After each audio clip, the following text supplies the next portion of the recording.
Greetings to you. This is Brother James Muhammad.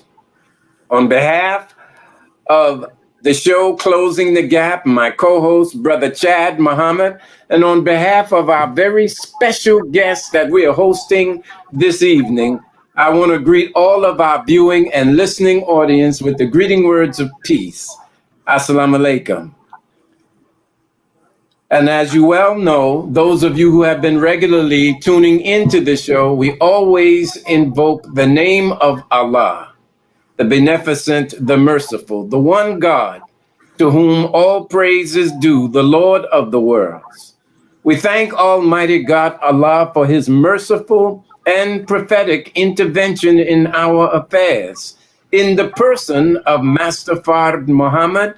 And we thank him for raising up from our midst his messenger, Messiah, the exalted Christ, the one whom the world has been awaiting and expecting for the past 2,000 years. The man of whom I speak is the most honorable Elijah Muhammad, through whom we have been given our beloved and blessed Redeemer. And I refer to him as my personal Savior, the Honorable Minister Louis Farrakhan. It is to him that we are deeply grateful, highly honored for this wonderful opportunity to represent his word to you, his beloved people, through this social media platform. And we greet you once again with the greeting words of peace. Assalamu alaikum. And thank you, those of you who have tuned in. Thank you, Brother Hakeem, Sister Wanda. Thank you for tuning in at this time, and we look forward to a wonderful show. It is my great privilege and opportunity, our great privilege and opportunity, to present to some and introduce to some, because he is well known, our dear brother and national student representative of what is referred to as the Latino community, and I'm sure he will broaden our understanding of that reference, of the Nation of Islam, and the Honorable Minister Louis Farrakhan, our dear brother, fellow student in the ministry, Student Minister Abel Muhammad. Thank you, Brother Abel, as we greet you with Assalamu alaikum, and of course, you have the platform. Wa alaikum salam, and thank you, Brother Student Ministers James and Chad, and for the great honor of coming on such a wonderful program dedicated to such a noble purpose, to help the Messiah in his work of closing the gap between the people of God and God. That's right. Closing the gaps that exist between God's own people who don't know who they are to one another, and ultimately closing the gap that exists between our thinking of how we see ourselves and the proper view of ourselves, which could only come from our Creator. So it's a great honor, it's a great privilege, and I thank Allah that even though we're, quite a great distance away from each other, and I'm pretty sure the weather is nicer there in Florida than it is here in Chicago. Yes, sir. We can come together as brothers. Yes, and as sir. the book of Psalms tells us, how beautiful it is when brothers dwell together in unity. And our brotherhood is not based off of having the same mother or father, but we all had different mothers and fathers. It's not based on us having some sort of biological necessarily connection to one another, but our real brotherhood is based off something much bigger, much better, and it is that we recognize God as our Lord, our sovereign, our savior, and we recognize his Christ and Messiah. And because of that, we are being made new and we are being made into one. So there is no greater testimony to who and what we are attempting to represent than the fact that a Mexican from Chicago, two black men in Florida, though we may not know where our roots are ancestrally of our parents, we may not know what tribes we belonged to. Today, it doesn't even matter. Because all of those tribes, which were divided forms of a once great and united nation, today, under the word of the Messiah, we're being remade into that and something even greater once again that will never fall. So it's a great honor to be here, and I'm so looking forward to have the ears and hopefully the minds, and hopefully we can even reach the hearts of those who are tuning in with something that we know will benefit them as it has benefited each of us. Absolutely. Brother Chad, would you like to make an opening statement there, brother? Praise be to Allah. First of all, I want to greet you, our dear brother, and thank you and give you the greetings from myself, and also to extend them from our student regional minister from the 7th region. In the 7th region, student regional minister Patrick. Assalamu alaikum, sir. Wa alaikum salam. Please return them to our beautiful brother there, our Haitian mighty powerhouse. Yes. You know. That's right. Yes. That's right. Yes, yes. Absolutely. We're looking forward to this show. It is so timely. That's right. Just want to thank you for the tremendous work that you have been doing. In the city of Tampa, we have a lot of our Spanish-speaking brothers that are here. We have a few that are registered in the Nation of Islam out of Tampa, Florida also, so they are tuning in. And we're just looking forward to a great show. Thank you for all the hard work you've been doing and continue to do, sir. Absolutely. Praise be to Allah. And if I could just add this tidbit as I'm thinking of it right now, it's beautiful that we get to and receive the greetings from our beautiful brother from Haiti, Brother Patrick, student minister Patrick, our 7th regional minister.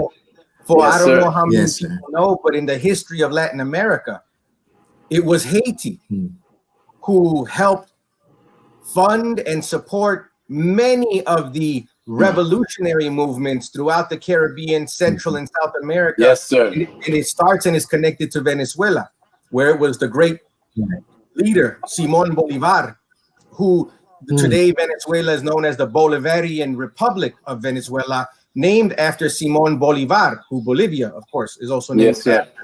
But it was he who went to Haiti after fighting for independence in Venezuela. He wanted all of Latin America to be free.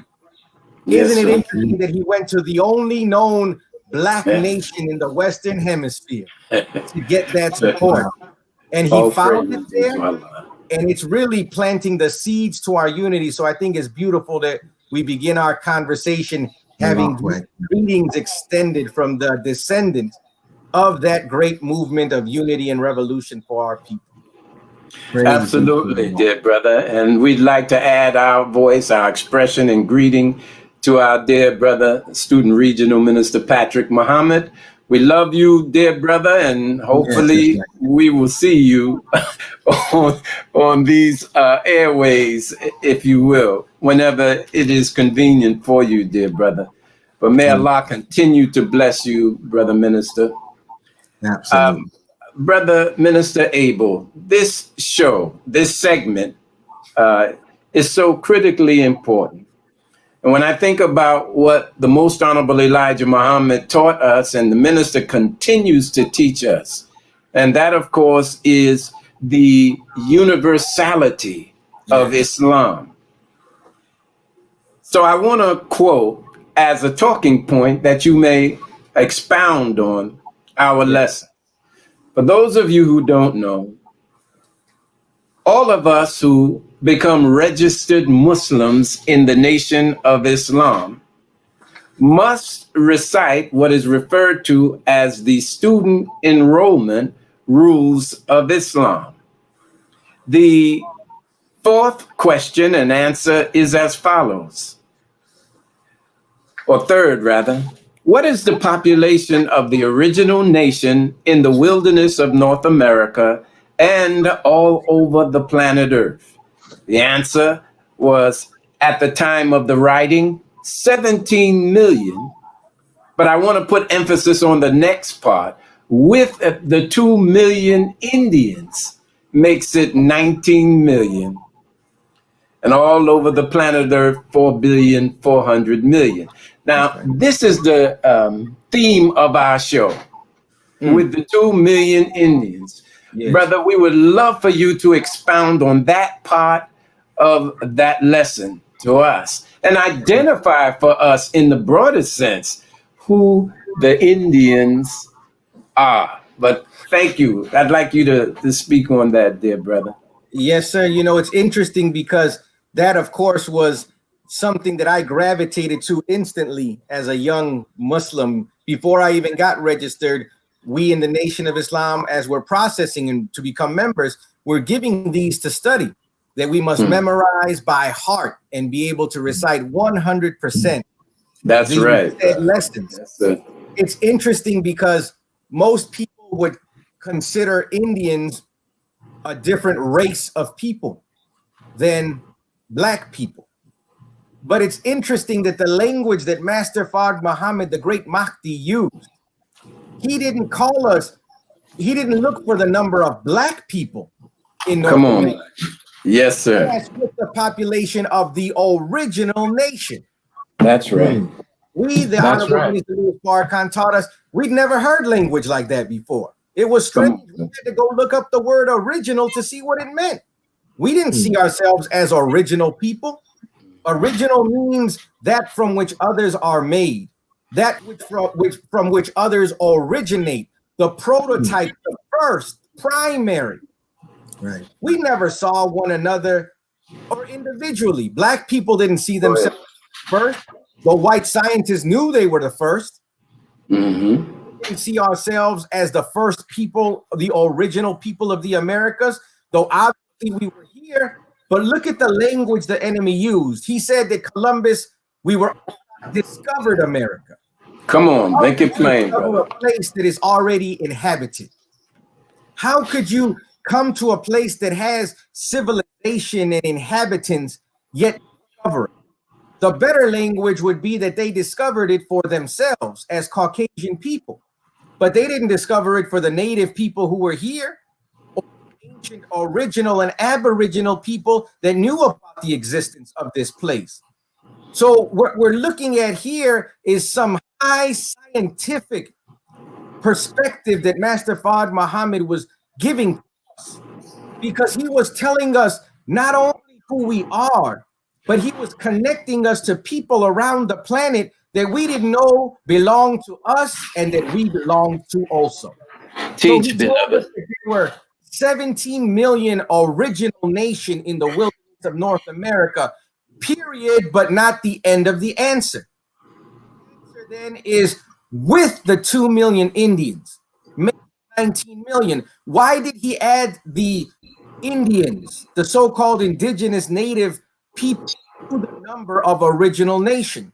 The Indians are not a different race of people. Come on, brother. Beginning, and race has an end.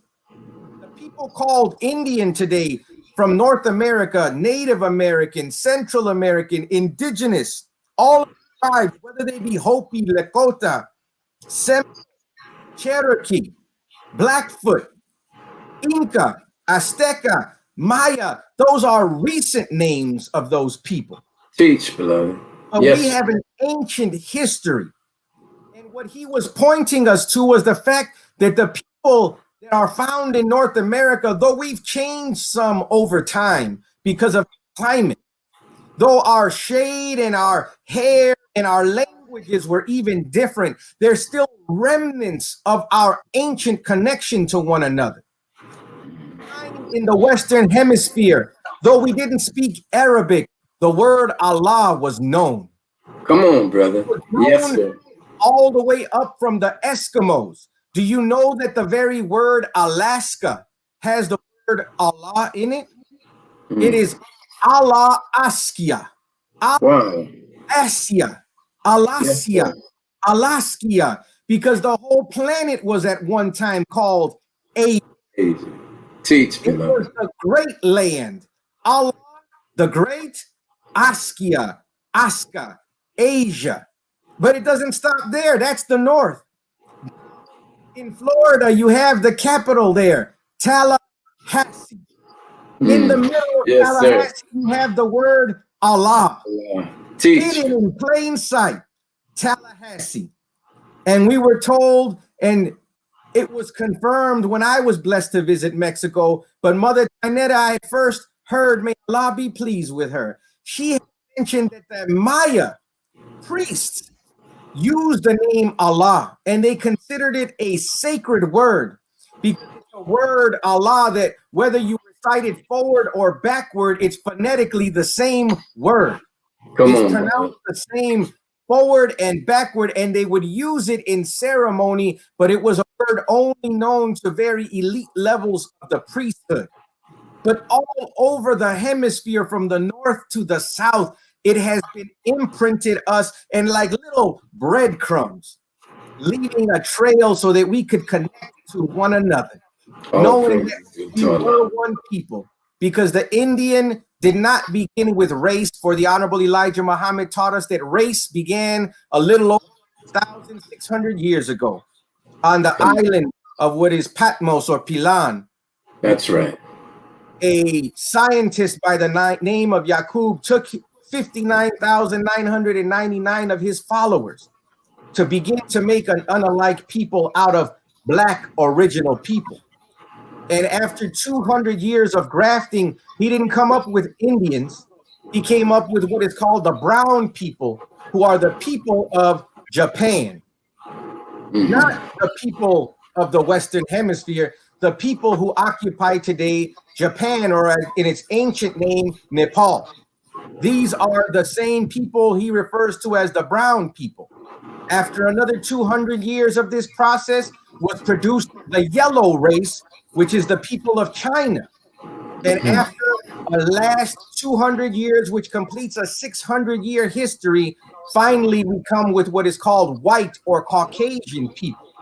But red people, so-called, existed on the planet before the process even started. As a matter of fact, the Indian, so-called, was already in the planet and part of and the brother of the black man, because we were in fact one nation, one people. Through deviation and separation that we have become distinct and separated from one another. In our rebellion to the law of God, the black man fell, the red man, so-called, fell. As a matter of fact, he became red through rebellion, because prior to that, he was just an original man. Come on. Red, if you look it up, means to rot or to become rotten, something that has fallen down or off. It is not any longer in its pristine original state. It's not our color that became red. It was our way of life that became red. It was no longer in its original state. And so that's what I now today can see in that answer, that God was showing us not only that he's come to unify us, but as it was in the beginning, so shall it be in the end. This is not a new thing to come unify black and so-called red people. It is him reestablishing and restoring us by first letting us identify ourselves properly. We're not red. We're not even really black, because black is not a color. Our identity is the original nation of the planet Earth. That's very beautiful, dear brother. And we're going to get into that subject matter. I want to, however, give you a proper introduction, and I'm sure that our viewing and listening audience wants to know some personal information about you, as far as your coming into the Nation of Islam, when you first saw and heard, and then eventually met the Honorable Minister Louis Farrakhan. But allow me, please, to give you a proper introduction, dear brother. Yes, sir. Brother Abel Muhammad, student minister of the Honorable Minister Louis Farrakhan, born December 13th, 1974 in Chicago, Illinois, of Mexican parents from, and please bear with me as I try to pronounce this. Querétaro. How do you pronounce that? It's Querétaro. Oh, Querétaro. There you go. Oh, Yes, I sir. see. Yeah, Querétaro, Yes, Mexico. Student minister Abel Muhammad is a true son of the Latin American immigrant experience. While attending Whitney Young High School, student minister Abel was first introduced to the teachings of the Honorable Elijah Muhammad under the guidance of the Honorable Minister Louis Farrakhan. From that moment on, he intensely researched the teachings of the Honorable Elijah Muhammad to see where the Latin American community fit in its message, carrying the principles learned into his activist work. After much study, he became a registered member of the Nation of Islam in 1998, where he quickly rose through the ranks as a drill team member, lieutenant, and eventually joined the ministry class at Mosque Mariam, the nation's flagship mosque.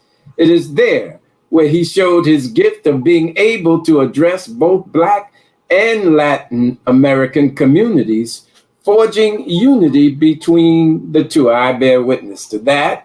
And student minister Abel has a unique insight into the issues of the Latin American community, having served as director of Centro Sin Fronteras Immigrant Legal Assistant Program, or Assistance Program, working for the Puerto Rican Federal Affairs Administration's voter education campaigns, and traveling to Cuba with Reverend Lucius Walker and Pastors for Peace, delivering medical and educational supplies. Student minister Abel was also a part of the campaign to free Puerto Rican political prisoner Oscar Lopez Rivera.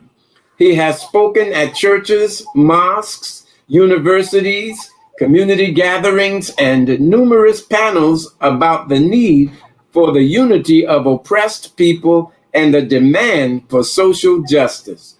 Coordinating outreach, student minister Abel helped organize Latin American participation in the Million Family March in 2000 and the Millions More movement in 2005.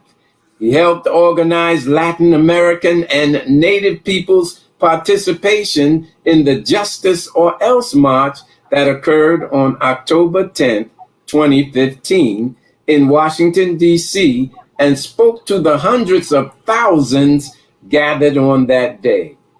Student minister Abel Muhammad currently serves as representative to the Latin American and Spanish-speaking community for the Honorable Minister Louis Farrakhan and the Nation of Islam. And it is based at Mosque Mariam in Chicago, Illinois. He has been married for 19 years. Congratulations, dear brother, and has 4 beautiful children with his lovely wife, Ayana. And please extend to her our love and greetings, dear brother. And we thank you, Sister Ayana, for extending to us our dear brother for this segment of Closing the Gap. And so there you have it. In a nutshell, I wanted to properly introduce my brother, and that's just some of the accomplishments, some of the activity. But at this point, dear brother, in as much as it is obvious that we have the commonality of an enemy, Black people, so-called African Americans or Negroes, whatever they wish to label us, and the Latino community. Yet, for some reason, the unity that is necessary has yet to be forged. And we'd like you very much to speak to that issue, dear brother, because it is critical. And for those of you in our listening and viewing audience, this is a conversation. So we want you to form your questions, post them and your comments, and by the grace of Allah, our dear brother, at some point of this segment, he will address them. But go ahead, dear brother. Yes, sir. our division is even calculated as well. The enemy absolutely has formed a wedge in between us, and he did it very skillfully, for he was taught how to master the original man. This isn't just by accident. He didn't just happen upon this and find a way to manipulate us. No, it was calculated. It was a plan, a scheme that was determined, and they've executed it masterfully. We have to give them credit. They've done a heck of a job. And what they did is this. They did to us in our minds, they really produced themselves by grafting their thinking into us. That's right. By grafting their history into us, by usurping us from real power, by giving us their religion, their education, their system of things. And then from that, with them always as the base of our origin and history, we then started calling ourselves by these ethnic and national terms that cut us off from our true root and connection, not only to one another, but to the real source of all of our power, which is the Creator. So that's all right. Of us in Latin America and the Caribbean today, even to this very day, we're more proud of a flag that represents a colonized piece of dirt than our ancient civilizations that today's civilizations cannot equal to. What does that mean? That means that all of us, whether we call ourselves Mexican, Puerto Rican, whether we call ourselves Guatemalan, Haitian, whether we call ourselves Dominican Republic, from the Dominican Republic, or from Belize, or from Venezuela, all of those nations, none of those nations speak the language that our ancestors spoke. They speak the language of the colonizer and the slave master. All of those places have forced us to re-identify ourselves incorrectly and call ourselves from a name and by a name that originates with their conquest of us as our root. And the shade of our skin, the whiter we are, they've imprinted it on us that to better our people is to be more Caucasianized, to be more Europeanized. And today we have to break that, because we will never be able to have unity while we have their false history as the base of our unity. How can we be united from a vantage point where we're beginning our history under rape and conquest and enslavement? That's not our origin. Man. Come on, brother. But that is the origin we've accepted. I won't even say accepted. We've been forced into, because we're rebelling against it. But they burned our books. They killed our teachers and our history. And what we need today is not just to go back to a history of people who were conquered. We need something greater. We need to go all the way back to the root of our, not just our tribal lineage, but our divine lineage. And that is why what we've been given by the Honorable Elijah Muhammad, Honorable Minister Louis Farrakhan, is so not just valuable, but invaluable. Because as a Mexican, I don't have to lose my Mexican identity to become divine again. It helps me to properly understand how I became a Mexican.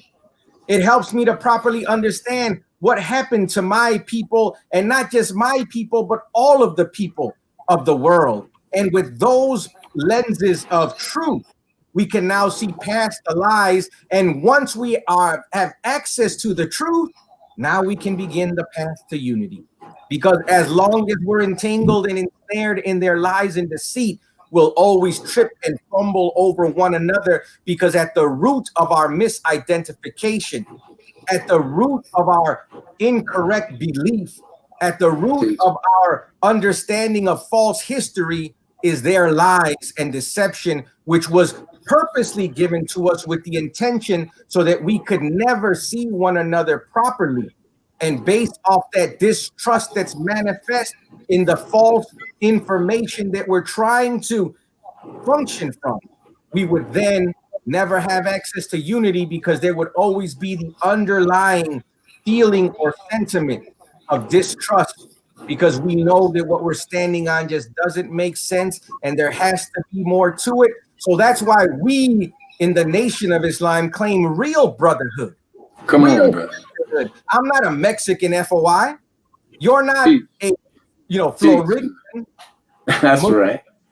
We are Muslims, the Muslims. That's the right. FOI, the MGT. Regardless of our place of national origin, he comes to make us all one. That's right. One based off one truth, so that we could be one people, not erasing who we are depending on where we are geographically. No, but also we don't have to be narrowed to be defined by a little strip of land in Florida or Mexico or a little island. That's so cheap when there's 57,255,000 square miles of land. How could we limit ourselves to 6,000 miles when the earth belongs to the righteous? That's our identity. That's the objective we want to live up to. I don't want to be a Mexican Muslim. I want to be a righteous Come on, brother. Absolutely. Teach it it. is righteousness that allows us to be united. We can't have unity That's right. having first truth. Absolutely, dear brother. Brother Chad? Yes, thank you, Student Minister Abel. When addressing our Spanish-speaking family on the issue of identity, the Honorable Minister Louis Farrakhan said, "You are much more than just a Hispanic. That's right. You are much more than just a Latino." So to our Latin American family in general, whom we are working to build a relationship with, my question is, what would be an appropriate term to refer to them as? I asked the minister the same question. Yes, He sir. said, use the language of the lessons, use the language of the Savior, original. Allahu Akbar. Oh, praise be to Allah. Because Yes, sir. Hispanic is being rejected by people waking up today, because that only unites us based off the language of our colonizer. Hispanic meaning from Spanish, the language of Spanish.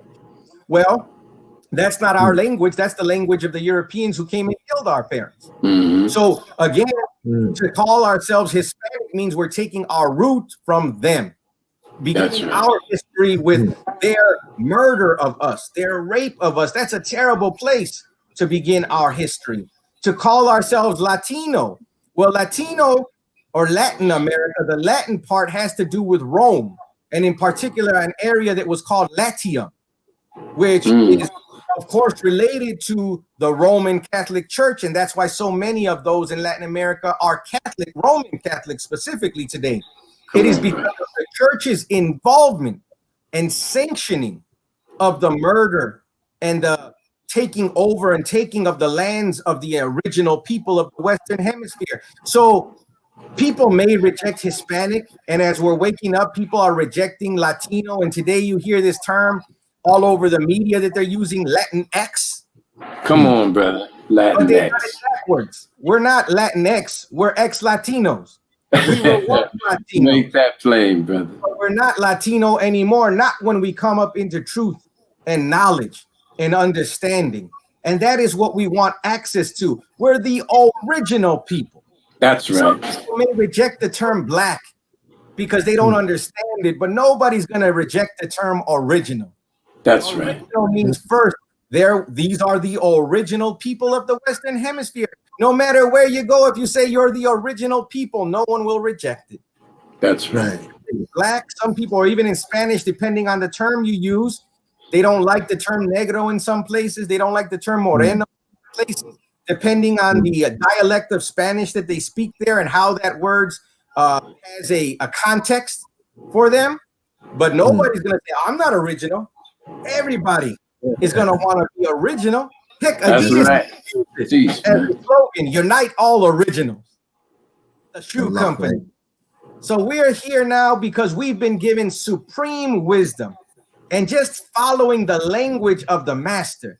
We don't know exactly how we got into this condition because so much of it was hidden from us, but we know we're in the condition.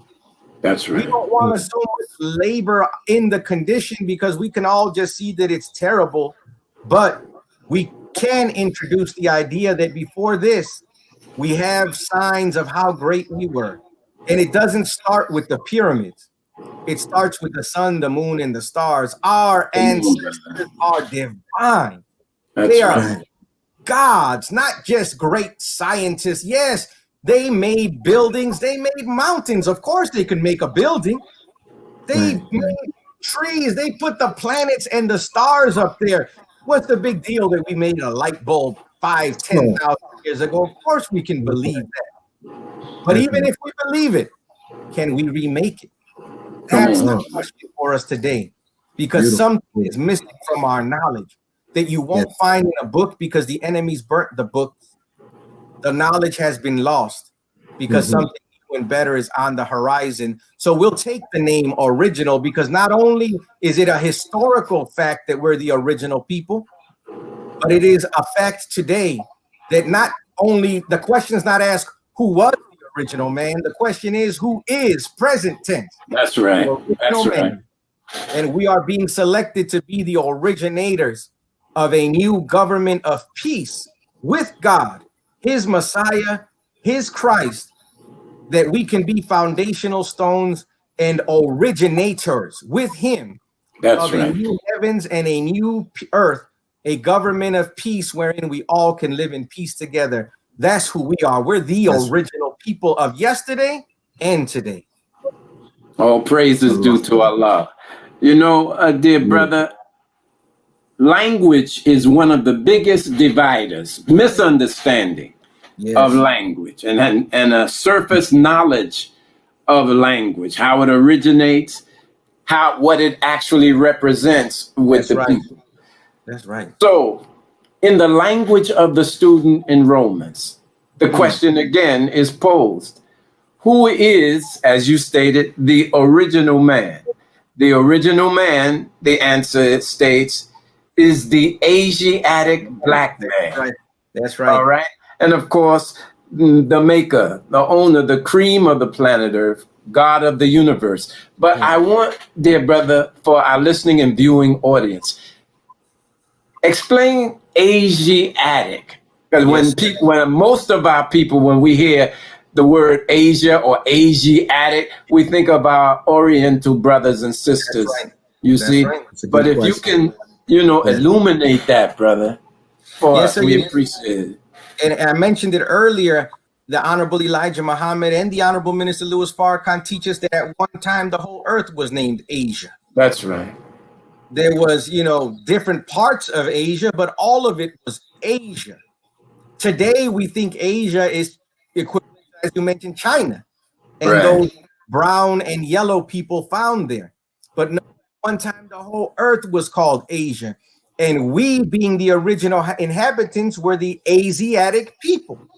If you notice, even in their answer, where we're given, the word black is not in capital print. When we're taught it in our answer to question number one, original man is the Asiatic. Asiatic is a capital letter. That means it's a proper noun.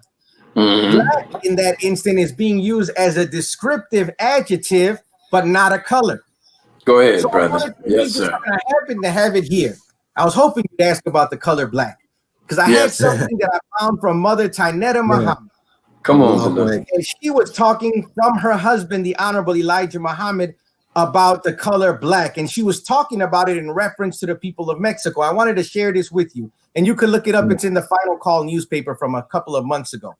But it says the origin of the Mayan civilization is rooted in the mother culture of Mexico's oldest civilization of the Olmec.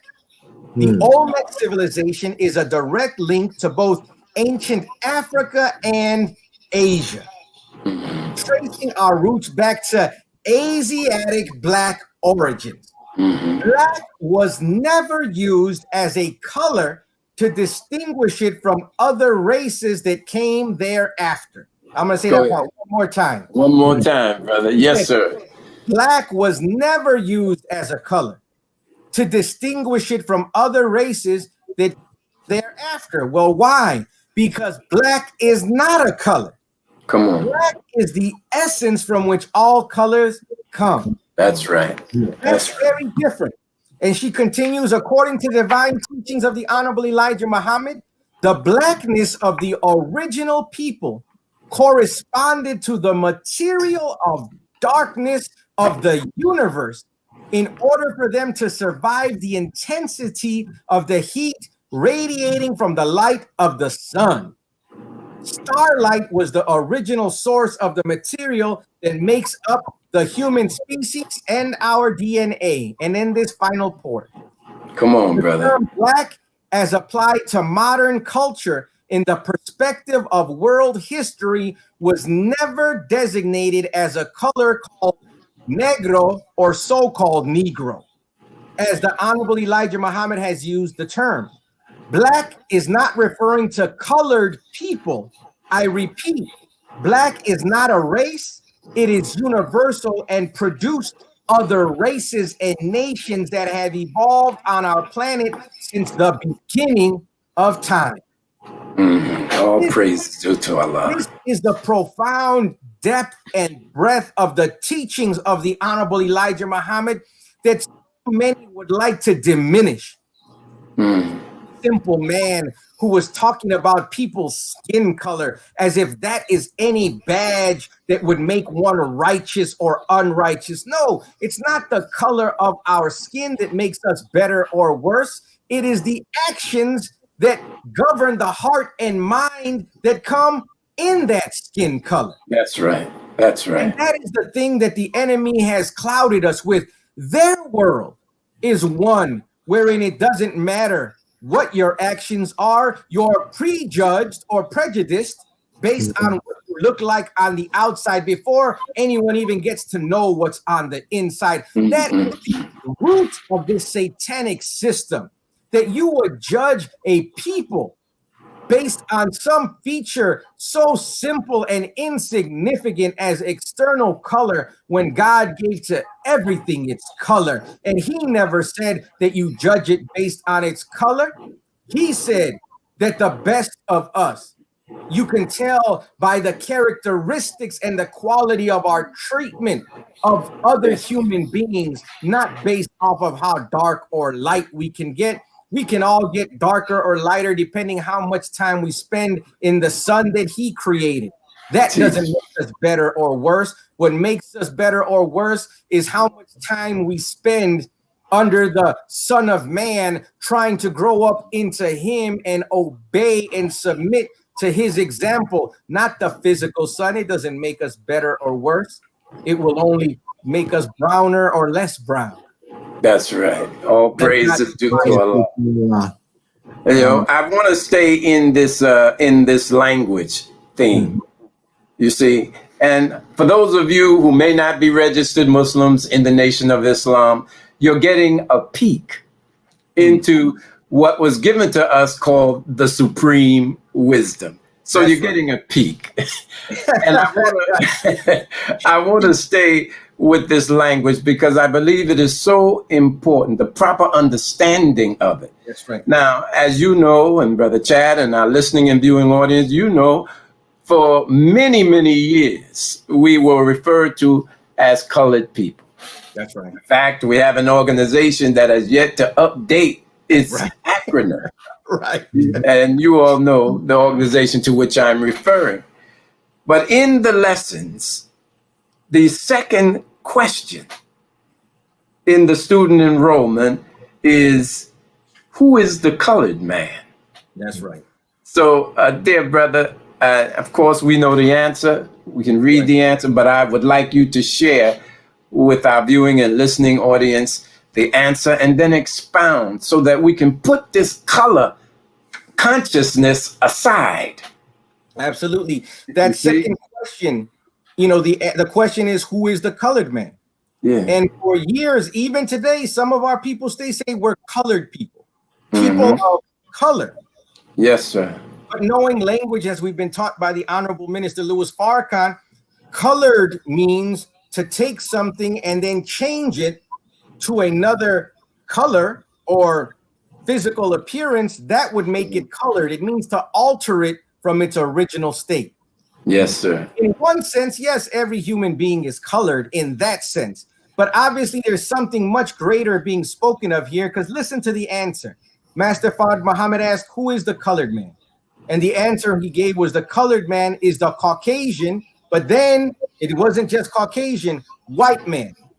And then further explanation, or. That means not just there's an option here available for you. Or Yaqub's devil, earth.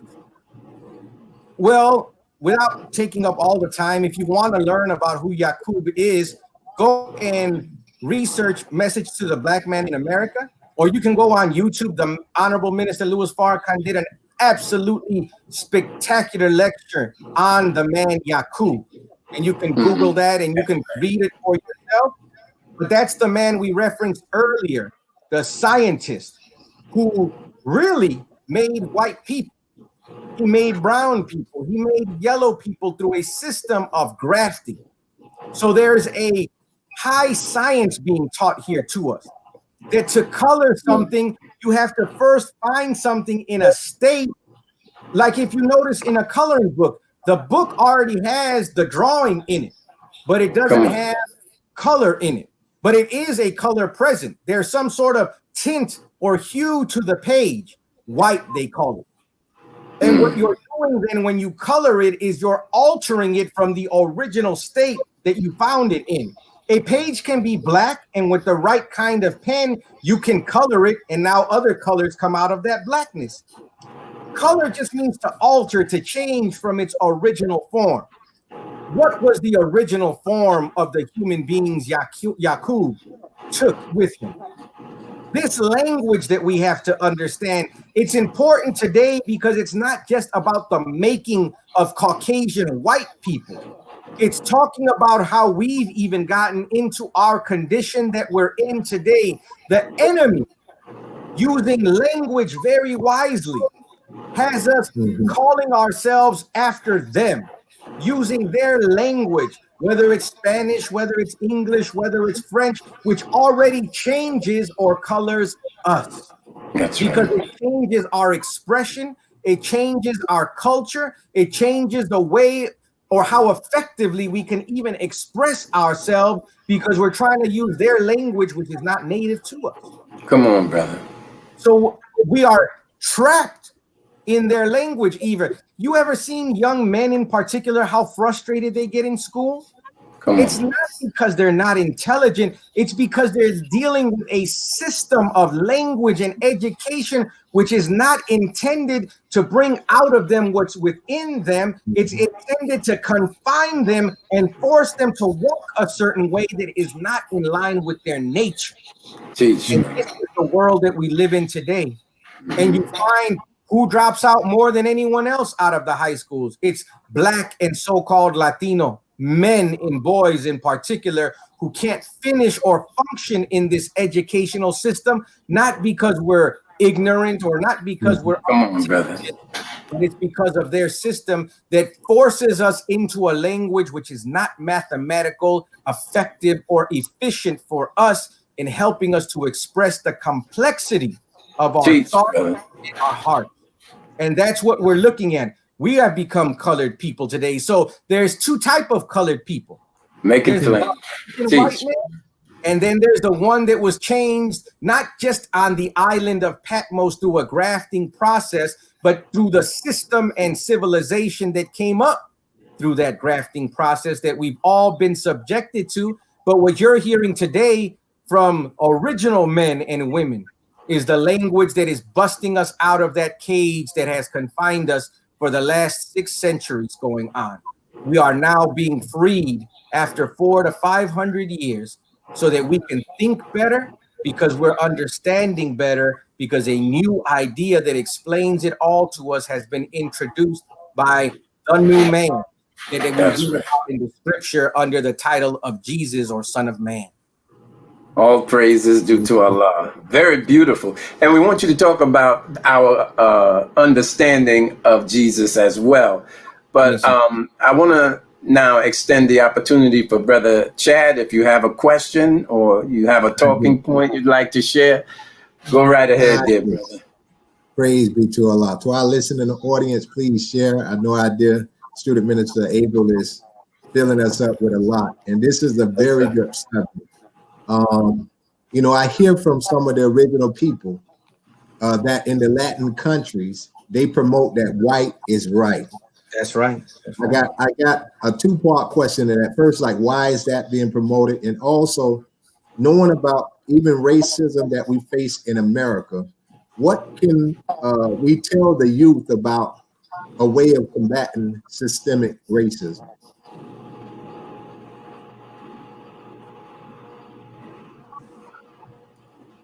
That second question, Brother Chad, you broke up after you. Okay. Which was about the racism in Latin America and the white, but you broke up after that. Okay, can you hear me now? Are you able to? Yeah, I hear you now. Yes, sir. Yes, sir. Okay. The second part was okay. The second part was knowing that racism. You know how we know racism to exist in America. What can we tell the youth about combating? You know, those are absolutely related to one another because it is the youth who know something is wrong in particular, and we have to give them the truth. We have to tell them what happened, who did it, but until then, and we have the knowledge to share with them of why. Why is the key question. Because it's one thing to know we were enslaved, we were colonized. Why?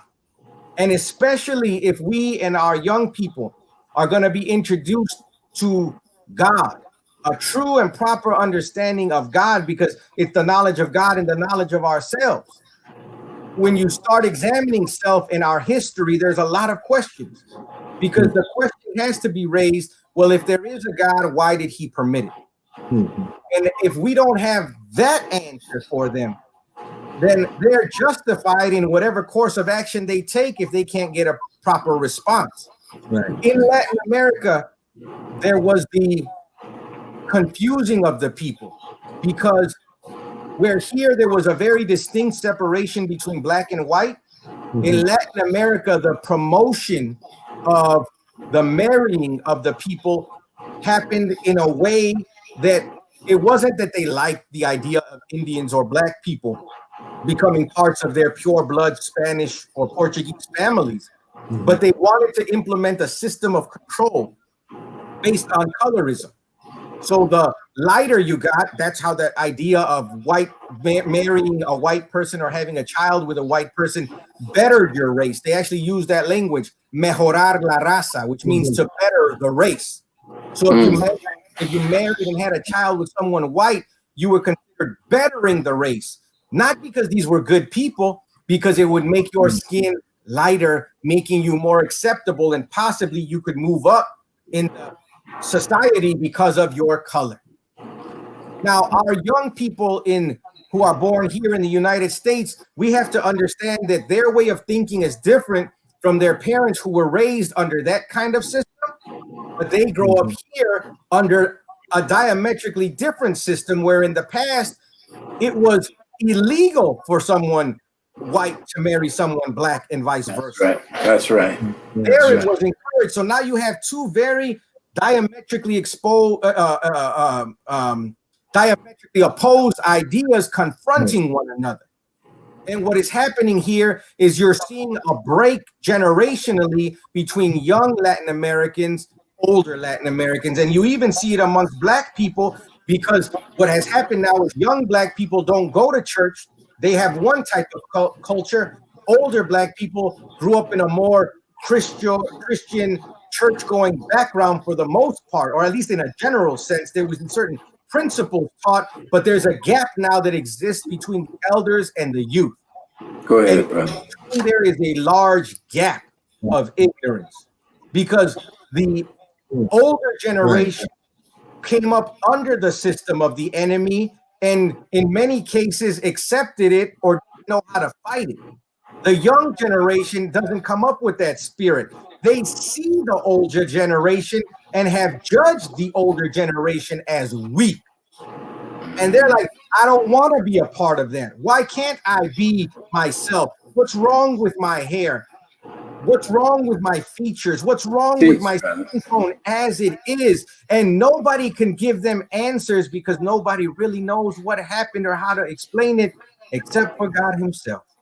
That's And so right. we're blessed to be in a position that right before our eyes, we can bring peace and unity to our people, because the knowledge that we've been given isn't something that was found in a textbook that we happened upon. It isn't something that we Googled and pieced together ourselves. It was something revealed by God himself, and we're the proof that it works. We're the evidence that it works, and we offer our lives as an example and a witness that we can do better if we stop confining ourselves to the limits imposed on us by our enemy through their education, through their religion, through their societal norms, through their economic restrictions. All of it we want to give back to them, right down to the diet and the things we eat and how we eat.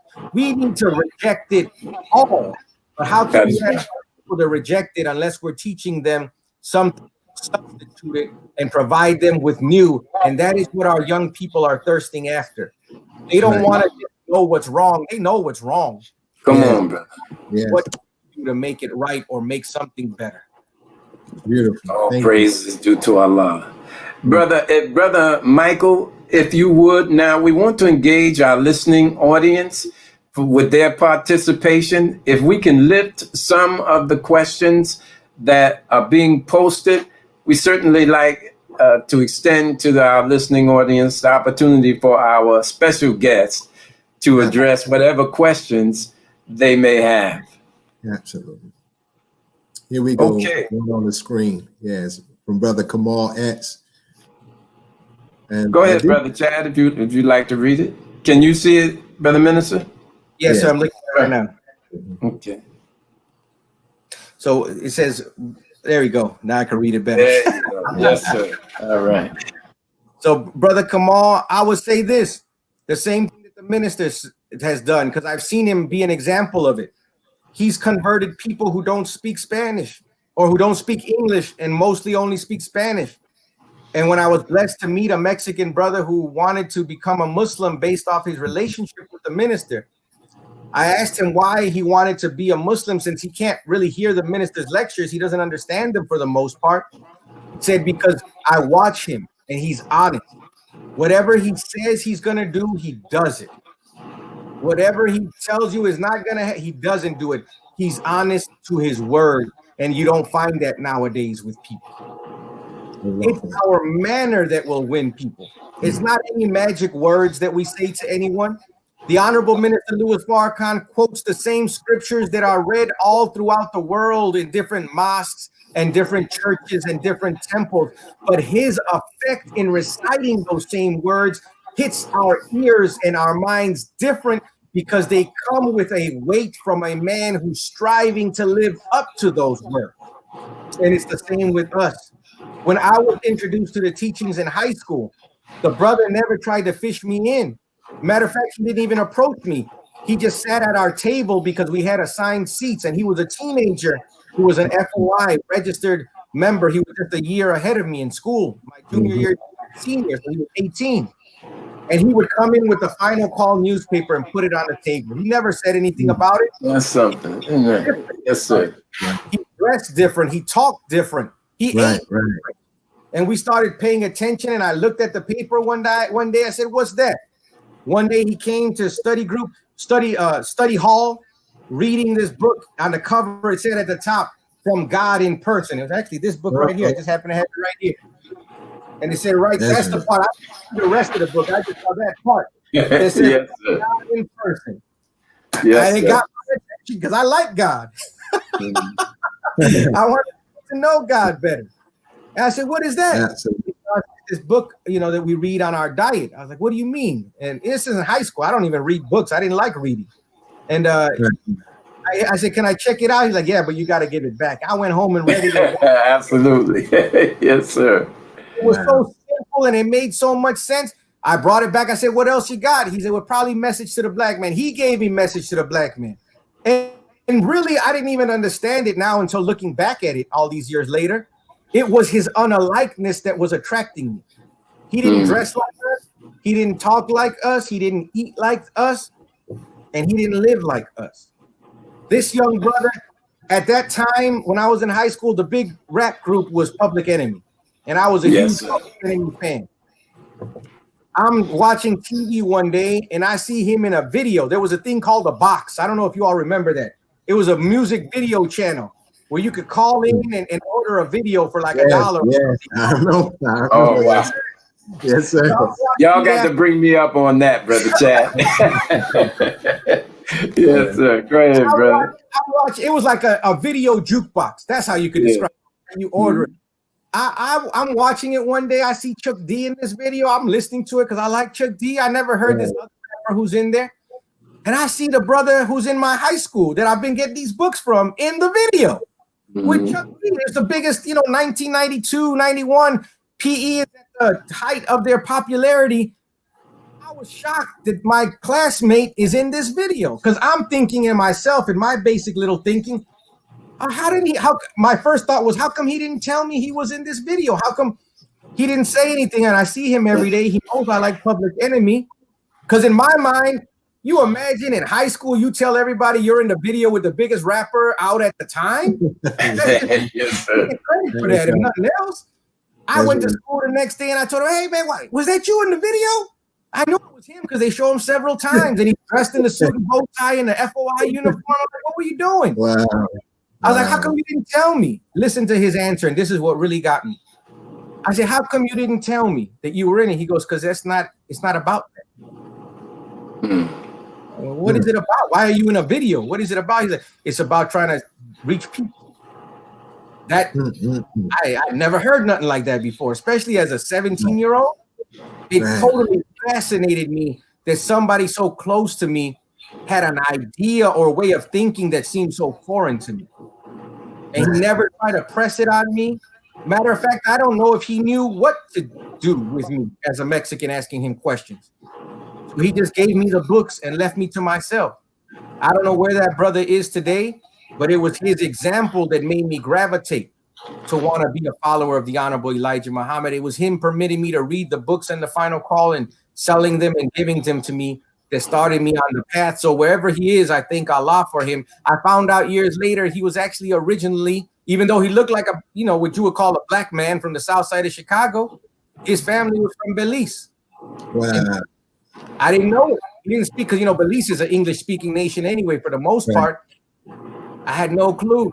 So then Allah giving me little baby crumb steps back then for me to find my way to him. But I thank Allah for him, because what will get our youth and what will allow us as FOI and MDT to attract our people is not any words that we say.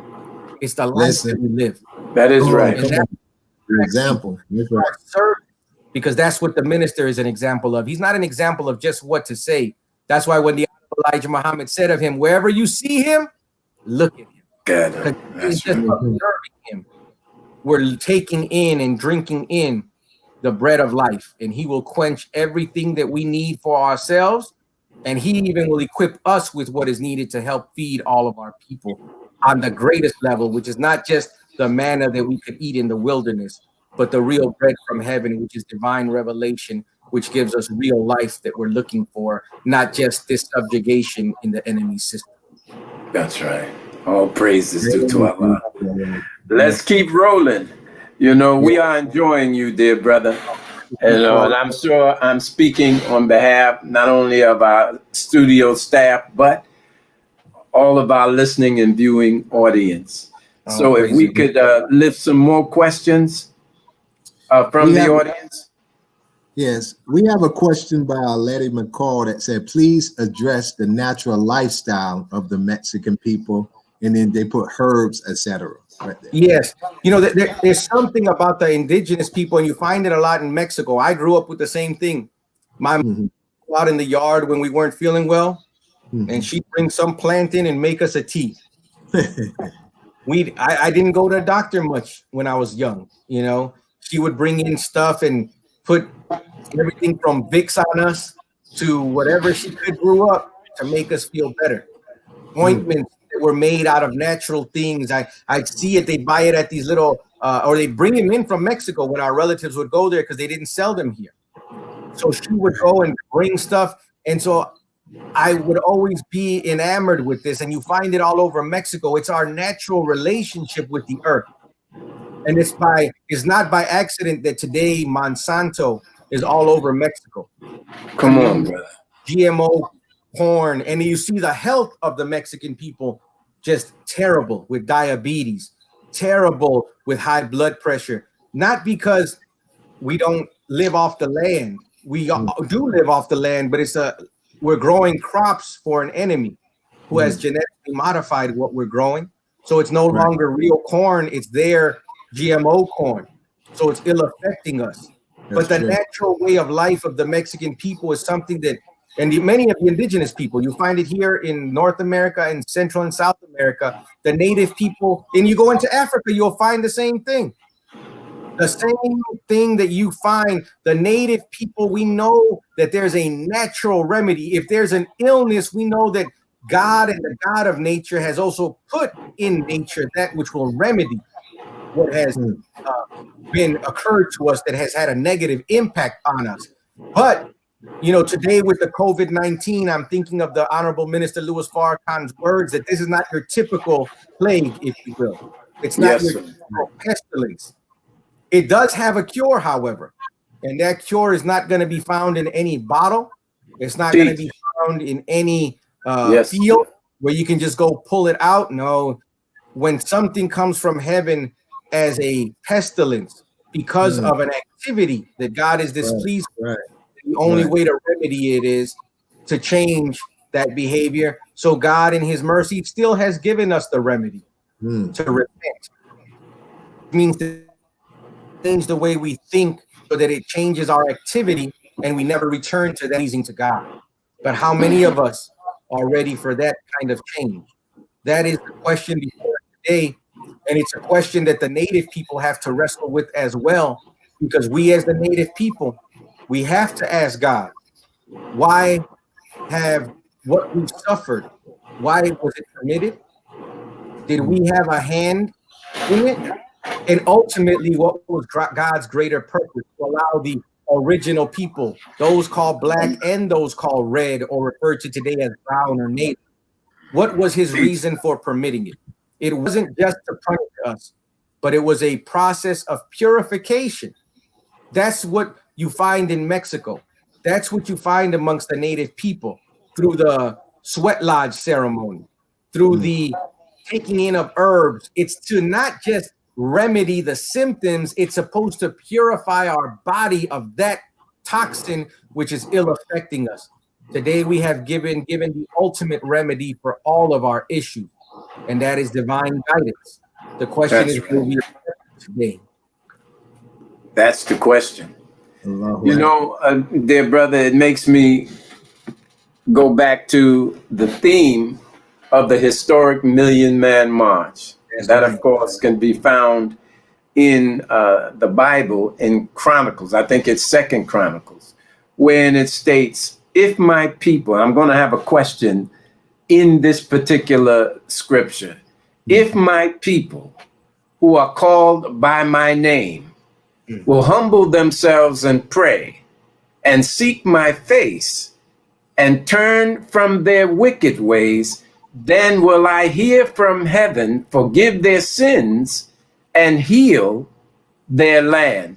Now, I wanted you, dear brother, would you expound on the part of that scripture that says or states, if my people who are called by my name. Brother, that's a profound question. Yes, just hearing you say it right now, I got chills from your question right now. All praises due to Allah. Yes, sir. I'm thinking of it. Let me read it to you here. Called by my name. That's God speaking in that instance. That's right. That's right. I think that we may be in another name that has taken us out of the favor of God. And what is the name? A name denotes a function. Within a name denotes characteristics of a function. Yes, sir. We're asked in our lessons that were given to us by God in person, who is Christ, we're asked the question, why does the devil call our people Africans? It's just a name, not necessarily a bad name, but it's interesting that God didn't call us that. The devil called our people that. Come on, bro. He has an idea. He makes mischief with natural things, with normal things like a name. It's absolutely normal for people to name themselves by things. In terms of, if you live on the south side, look at how naturally we say, I'm on the south side. Where are you from in your city? We have these different boroughs, these different locations, different city names, and we have no problem identifying ourselves by those names. It's natural in one sense, but it's unnatural when we take our identity from that thing. And that's how he comes in and makes mischief. He doesn't want us to say that we're gods, that we belong to God, though it's in the Bible. And I would go to the church all the time as a young man, as a child even. And they never taught me that in the Psalm, or even Jesus himself quoting David the psalmist said, ye are all gods. How come no one ever taught me that one? Come on, Brother Abel. Teach. They were comfortable teaching us that, all of sinners, they were real comfortable making sure they reminded us of that one. Born in sin and shaped of iniquity, but only because we live in a world of sin that purposely shapes us in iniquity. That's not how God made us. They want us to be reminded of original sin. Yes, There's sir. nothing wrong with being an African. There's nothing wrong with being a Mexican. There's nothing wrong with being Puerto Rican or Cuban or even a so-called American, in the sense that you're from the hemisphere called America, North or South. But there's something wrong because the enemy has made us think that as Black people in America, your only people are the people of Africa. And then they give you an ugly description of what the people Come of on, Africa brother. are. Teach, A man. false description. They Teach, beloved. people to not want to be and claim the lineage of the Mayas and the Aztecs. Why? Because they tell us that these people were terrible. They did human sacrifices and they killed babies and they ate human beings. This is the lie that they've told us about the native people here, and it's the same lie that they say about the people of Africa, that they were cannibals eating human beings. So we were afraid to go into the jungle as white explorers because you might get eaten up. They'll take your white women and rape them. We have no history of that. They do those things. Come on, beloved. They have gone down, and when they were in the caves and hillsides of Europe, started eating flesh raw. Not us. It's them who went into bestiality, but they want to put that all on us. Why? So that we would never see one another as brothers. And as long as they can have us thinking like that, calling ourselves not by the name of God, but calling ourselves by these trivial nationalistic terms, and sickening us to the degree that now you have on one small little island, two people fighting, hating one another. On one side, you have Haiti, speaking French with a predominant African influence, and on the other side you have the Dominican Republic speaking Spanish with also an African influence, but also an indigenous or native influence. And because we're using all of the enemy's language, the enemy's names, we can never communicate properly or see one another as we are. And because they made us to hate the idea of being dark or Black, being original, we reject anyone telling us that, hey, wait a second, I'm not Black, I'm Indian. Oh, I'm Taino. Oh, I'm Cherokee. Oh, I'm Seminole. I got Indian in my blood. Anything to make you think that I'm something else than a Black man, a Black woman. That's why I love the Honorable Elijah Muhammad. Teach, because beloved. he came and gave us a name from Yes, God sir. that Come we on. could all be called by. And it's the right name. It's not a made up name. We're the original people, whether you're from Mexico or Puerto Rico or any of the nations today in Africa, before it was called Africa, or any of those nationalistic names, before any of the tribes in this hemisphere from the last 16,000 years existed, we were already present. in our forefathers and in the originator. So we can say, like Jesus, before Abraham was, because before those things existed, before that last 6,000 year cycle of time existed, before we got into the making of white people, before we came into the Western Hemisphere, we were already present in the mind of the Creator. And it was just a matter of time for us to come forth. But once we come forth, now we have to be identified. And he's told us the name that we can call ourselves by. We're the original people. Yeah, Lakota, you're original. Zulu, you're original. Mexican, you're original. Puerto Rican, you're original. So-called Negro, you're original. Yes, but that one has whiter skin. So what? It's not the skin that makes us original. It is our essence from which we were created. All of us originate in blackness. That's why the term black covers us all. And I'll leave you with this on that point. Come on, brother. So there's young people calling themselves black now. The English word black. On college campuses, because they're rejecting the myopic and silly way that Mexicans are portrayed, and are portraying ourselves as party people drinking all the time, and they're rejecting it, saying, well, if that's what Mexican is, then I'm not that. And so people ask, well, what are you then? I'm black. They say it in English, soy black. It's coming up, showing us the perfect knowledge and wisdom that the Messiah, the Mahdi, and the Christ have given to us, which fulfills every need of the original people, no matter where we are on the planet. All praise is due to Allah. You know, I'm smiling, and I'm sure you can see it, because I'm reading a comment from our sister Courtney Muhammad, who states the comment from her 10-year-old was, I know that's right. And you know, dear brother, it is extremely important to reach our youth. Yes. Yes. And that is exactly what you're doing.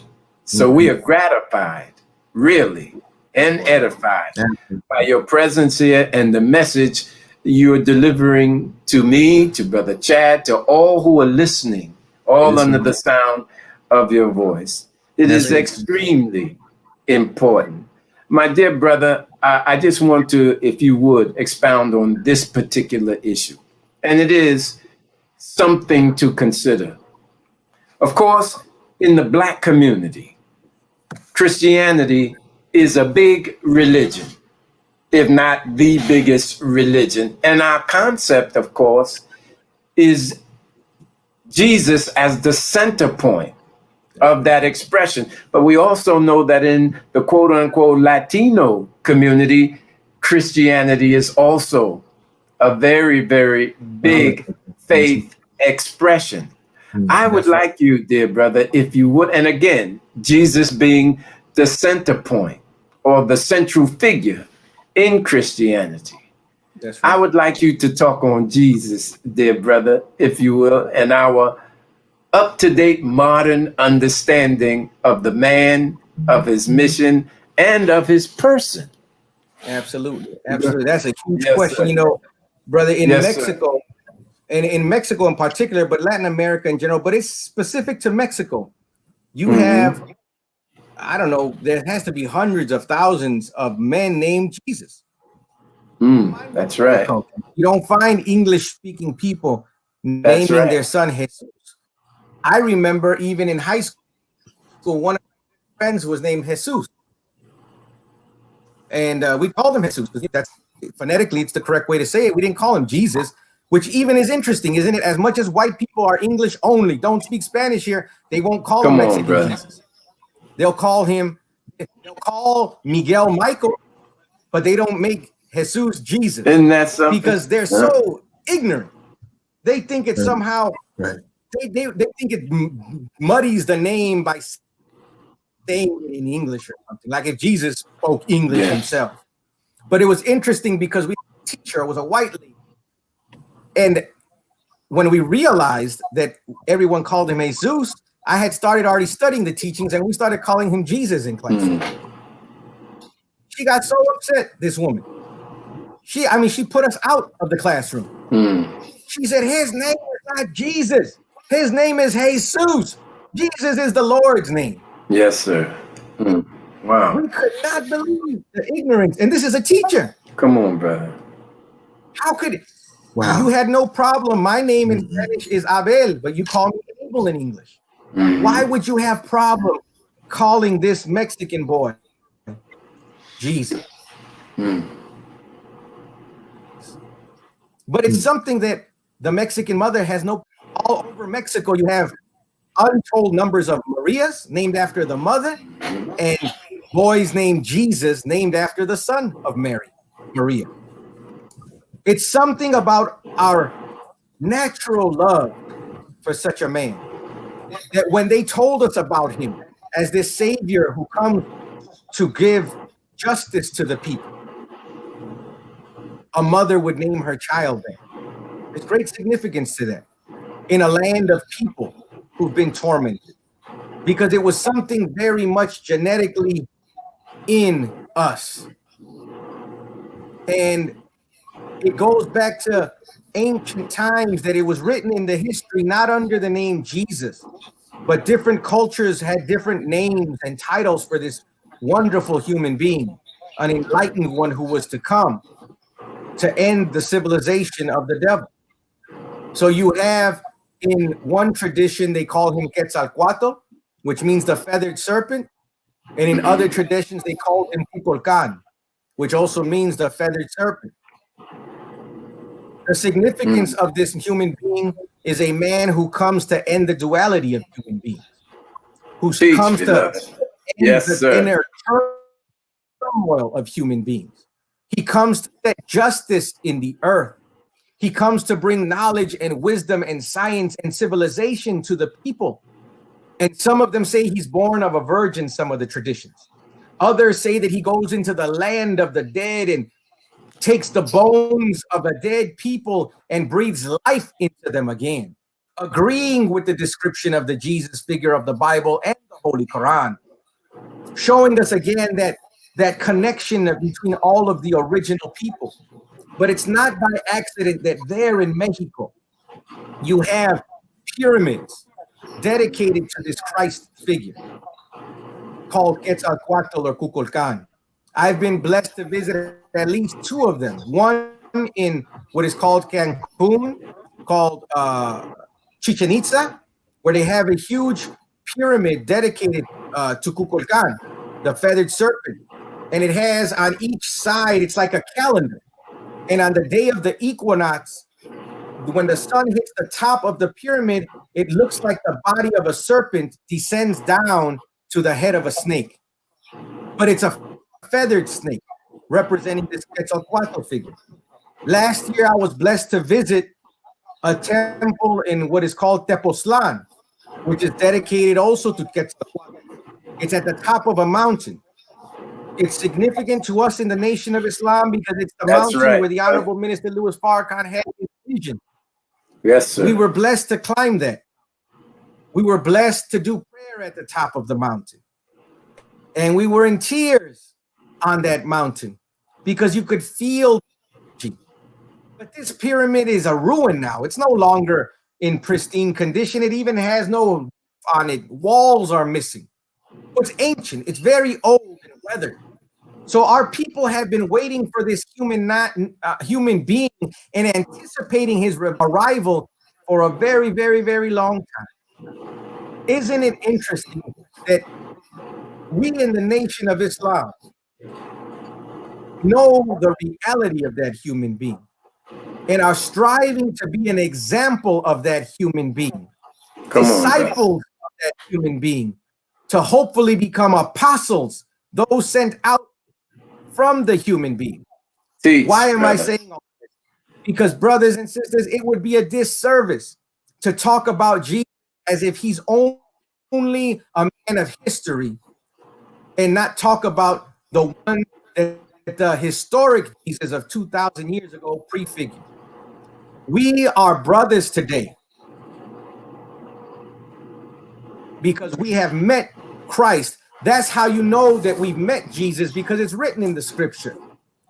I have it right here, Galatians, where it says, so in Christ Jesus, you are all children of God through faith.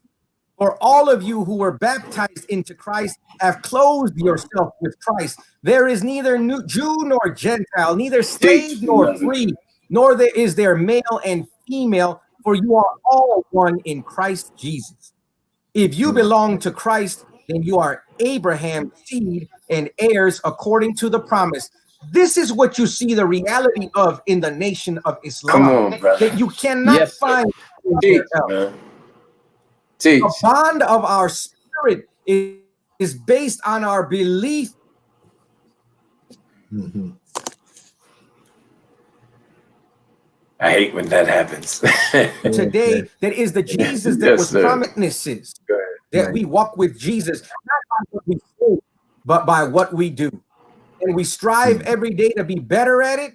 But you can see this is the only real brotherhood. What you're trying to do out there in the street organizations will only get you a certain degree, because at the root of your idea, there's still something missing.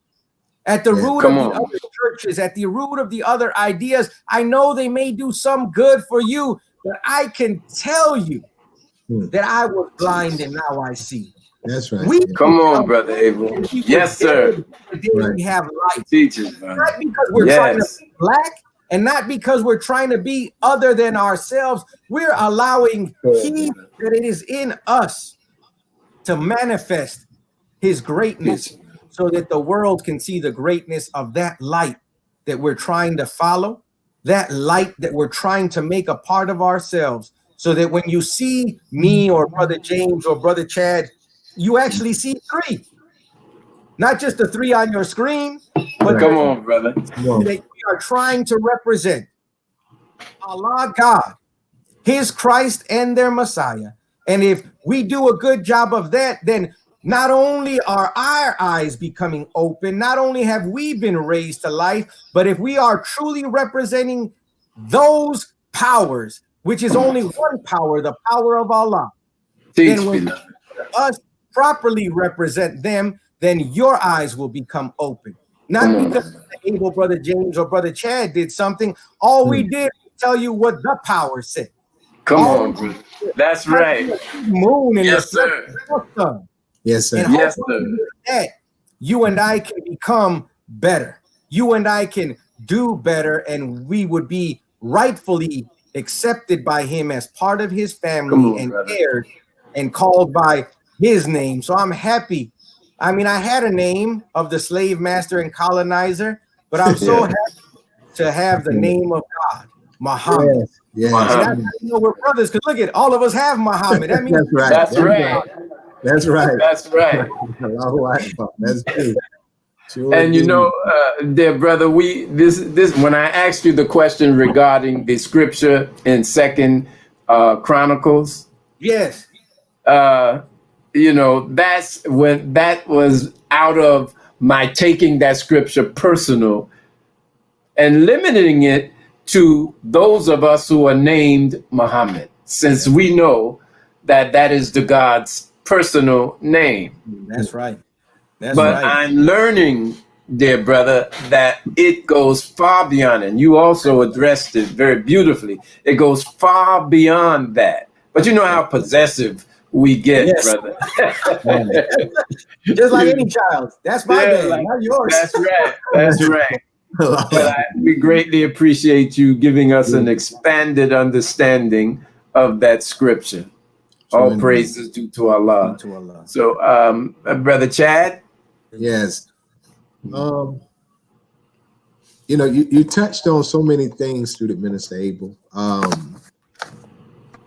You know, I think about, you know, I grew up in the hip hop community. When you mentioned about Chuck D and Public Enemy earlier, you know, the culture, you know, a lot of the culture, hip hop music, the break dancing. You know, when I grew up in school, the black and brown was basically one and the same. Like we looked at each other like one and the same. We went through a lot of the same struggles. That's right. They have to deal with police brutality. We was in the same gangs together, a lot of us, you know, and everything like that. But somehow it's that disconnect, and you talked a lot about it. But even when you deal with like applications, you going somewhere, they try to differentiate between like so-called, they'll say like white, Hispanic, and black. Exactly. Yeah. What's Yes, the sir. deal with that? Because I met some people, like I meet some people, just how you said from DR. This one guy was from Dominican Republic, darker than me.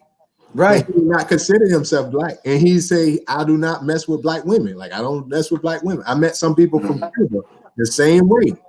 And you know, they have mixed feelings, some may like Castro, some may hate him. You know, I had to get from there. So it's a lot of confusion, like and approaching them, especially those, you know, we try to build a relationship with, and we want to know how to you know, not to call them from a name that would be disrespectful, but to get them to recognize that we are one and the same. But especially in the Nation of Islam, it's hard. And you gave great example of how the minister said, and gave us great example of names. But why do you think it's just so much just differentiation? You know, like we're so different by label, by name, by flag. I mean, there's so many degrees, but we can look just alike and go through the same situations. Come on, bro. It's exactly that. You know, Satan, his objective is different than God. God comes to separate the wicked and the just and unite the just or the righteous into one. Satan just comes to divide. Come on, bro. The more he can divide, the more he can separate us into more parts. That's his objective, because he knows in the diminution, or there's a diminution of our power by him breaking us into parts, because it's so hard to unite 100, so hard to unite 1,000, so hard to unite 1,000,000. So he makes us very individualistic, and he corrupts our thinking. So, you know, there were laws, as we mentioned, in the United States. So most Mexicans that were born in the 50s and 40s and 30s, it says that they're white on their birth certificate. Though they could be darker than any of us on here. Wow. Because they were. It had to do with the laws of this land, and this is how wicked this system is. You could only, if you remember, at certain point in American history, black people could own and buy properties. It was illegal, and then even under Jim Crow type of laws, and Southern, you know, just corruption, not just in the South, in the North as well, they would redline areas, right? And so certain areas, even there were some states that had laws prohibiting the buying of territories or properties by black people. So now if you're a black man from Panama, for example, and you come to the United States, your passport, even though you're dark, it may say you're white because of these laws, because you're coming as possibly a businessman, so that they would permit you to buy and do business in America, because based on state laws, your race would negate you from the possibility of doing business. Wow. So then people took on a white identity, even though in the society you could obviously tell they were not treated as equal, because they were still black people. But on paper, they had a few more privileges based off their foreign birth as a non-national or a non-citizen of the United States. And then they had a family here. Many of them came from a background, of course, like us, of lacking the knowledge of themselves, growing up in America, as I mentioned earlier, where it was always seen as the betterment of the race of people to marry white. So they come here. They want to do business as white people. They want to have a family that's in a better position than them. Who will they marry? They'll find a better person. And continue that idea into their children. So you have here today, third and fourth generation people from Mexico and Latin America that they don't consider themselves Mexican anymore. They're American. Come on, brother. Their last name is Gonzalez, or their last name is Rivera, or whatnot, or Perez. But they don't consider themselves from their place of origin anymore. They just see themselves as American today. Even though you look at them, you'd be like, wait a second, you sure you could see that there's something else present, but the confusion of the people is based off of our lack of the knowledge of self, the knowledge of God, and the knowledge of the time. So our people are really sinking and drowning in a pool of ignorance, because you can't think your way out by just going to the enemy for more information. It actually makes it worse for us. And that's what we see now. People thinking you can vote your way out of it. People thinking you can, economic your way out of it by getting enough money. And the enemy will let you have some money. They'll let you have a vote, but what they'll never give you is power. And that's what we're lacking. That's why this kind of program is so important. Because what this does is it allows people to hear that, which is not just the things we need substantively. Of course, all of us need bread. All of us need money. But what good is it to have bread every day? What good is it to have money in your bank account and you're powerless to change the reality of our lives for our children and our future? That's what our focus is, to change this. And it will only happen when we introduce the new idea. But you have to understand that you're dealing with a broken human being that has, when we speak of the knowledge of self, that isn't just for so-called Negroes. So-called Negro means a dead person. There's Negroes in Panama, there's Negroes in Mexico, there's Negroes in Puerto Rico. They just don't call themselves that. They call themselves Latino. They call themselves, whatever. But you can tell once you start talking to them, like, oh, you need some life in you. And we give them the truth of who they are, and they'll resist it, just like any patient at first may resist the treatment of a doctor. But at the right point, or at a certain point, when the good doctor gives the right treatment, the patient will begin to respond, just like our people in North America began to respond to the right physician with the right treatment at the right time. And we were able to produce something like the Million Man March. We were able to produce something like the Nation of Islam. Not that we produced it, because it wasn't something we just came up with. God is at the root of it. That's right. That's right. And that is what our people need. We can read all the history books we want. We can learn all the languages we want. But if we don't know God's purpose and intention for this time, we'll still be at a loss. Yeah, loss. That's right, brother. Dear brother, I'm just relishing this wonderful dialogue and the importance of representing the teachings. Not that we make any distinction, invidious distinction, but it is important that the people hear the expression of the teachings of the Most Honorable Elijah Muhammad from you. Not you personally, but you as representing what is referred to as the Latino community. And let me share with you why I say that. This dialogue, particularly in the last couple of minutes, brought back a stinging memory to me. When I was in New York, and we were hosting an event at the Apollo Theater. And at the Apollo Theater, there was a Latino brother and sister that was working there. And I mean, I was so excited, about the teachings, and so excited about the event. And I shared with them. I said, did you know that you are the original people just like us? I said, we are one people. And she smiled. It was a young sister.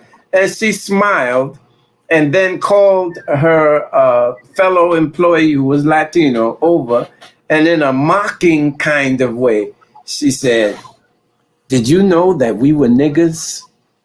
So she was saying in a mocking kind of way. Yeah. You know what I mean? That I'm a nigger, and if I'm telling you that you and I are the same, then I'm saying you're niggas too. But what was exposed was how they viewed themselves and us as a people.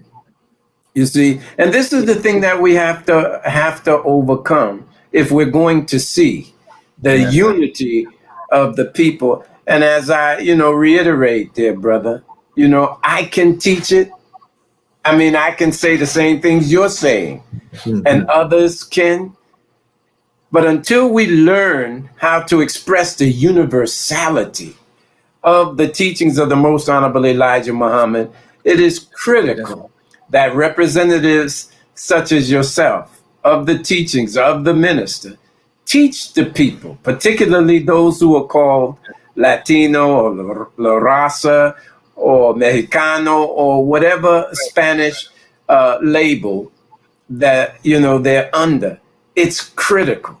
That's Because hearing it from you, brother, is much more convincing than it is hearing it from me when we're talking to that segment of our people. So that was a long way of saying we appreciate you, brother. Yes, sir. And brother, unfortunately, you have within the community, just as you have in the Black community, there's a dynamic of people who resist even from their own worse than from somebody else. Come on, brother. There's something about your own people that there's always this resistance because there's always a thinking because of the self-negation and the way that we look down on ourselves. Yes. It's easy to attack anyone. It's a fragile identity we have because it's not based on anything substantive. That's why we overcompensate on Puerto Rican Independence Day. Think about that. There's a nation in Mexico where things are so bad that people have to leave, but you come to Chicago and want to parade the Mexican flag everywhere. You come to Puerto Rico, which is not an independent nation, and you want to really promote your flag.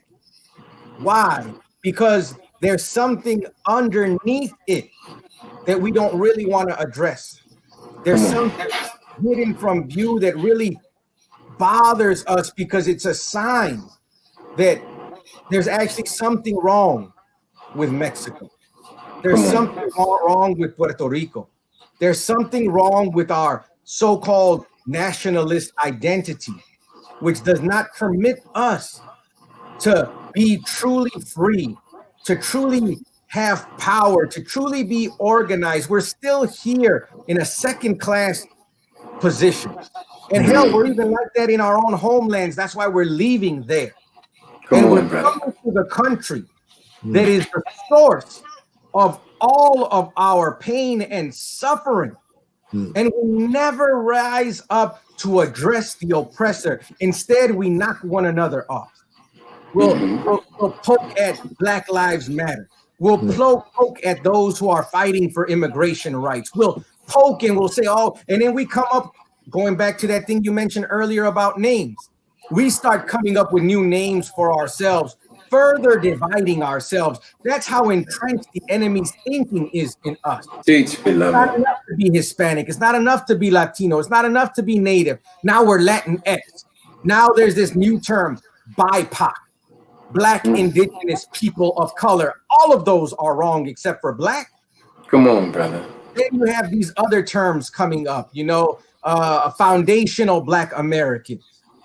What does that mean? What does that mean to you and I? Not that there's anything wrong with bringing the real history to light, but notice how we're not using the language of God, and by rejecting his ways, we are further dividing one another. So now we've fallen into colorism because we think somehow that the slave that was in the house had it better than the slave that was in the field. Who the hell knows that? How could that be? How could living in the house of the rapist and the tormentor be better? Come on, man. Who told us that lie? And why do we repeat it? They didn't have no better position. Living under the rapist? Are you serious? But we repeat these things out of ignorance. Right. Because what we don't want to do is face the truth, the ugly truth of what's in the mirror. That's right. In spite of whatever our enemies have done to us, it does not compare with what we're doing to ourselves today. Teach, beloved. And if it was not for Come on, brother. God and the way of God being taught to us through the Honorable Minister Louis Farrakhan and the Honorable Elijah Muhammad, we have no hope at all. He and they are the only hope for the Mexican. That's right. In America or in Mexico. That's right. They're the only hope for the Puerto Rican. They're the only hope for the Black people in America, the Caribbean, and throughout the world. And they're even the only hope for white people who want a change. Why am I saying that? It's not some religious thing. Look what they produce with what they teach us. That's they right. teach us to be decent. They teach us to be fathers, mothers. They teach us to be productive. They teach us to be clean. They teach us to eat right and do something for ourselves and stop looking to others to do for us what we can do for ourselves. How can you be against that? Unless you're looking to make a people into slaves. Then you would very much be opposed to that. And that is really the only thinking that is opposed to the way of God, is the thinking of the slave maker and the slave master. So we thank God that he's given us that which breaks their chains and frees us, as Jesus said, by teaching us the truth that we might be set free. Come on, brother. Yes, sir. All praise is due to Allah. All praise is due to Allah. Wow, the time with us is running away. We are almost at the top of the hour. At 9 o'clock, usually we will end the show. Yes, sir. So, wow. I mean, are there any other questions, Brother Chad, in the audience? Yes, it is. All right. Well, let's invite our audience into our brother. We're going to keep you here to about 11 o'clock, brother. Is that all right? 10:58. Let me see what we got. Yes, sir. It was one, brother Michael, if you could post up. Yeah, that's good. There's my sister Michelle. Yes. I see here, there's a hostile sentiment between being pushed between Black men. Yes, ma'am, sister. And that's exactly the thinking of the enemy. He wants us to think that we're all different. Right. He says, he calls us by these names, and then we started even dividing further, calling ourselves by more names, making it like people in the Caribbean had it better or worse. People in the house had it better or worse than the brother or sister in the field. Hell, everyone was under slavery. Come on, brother. Slave didn't have it better than the other. Still a slave. Slave yesterday, slave today. Oh, you have a nice truck, still a slave. You got a big house, still a slave. Come on, brother.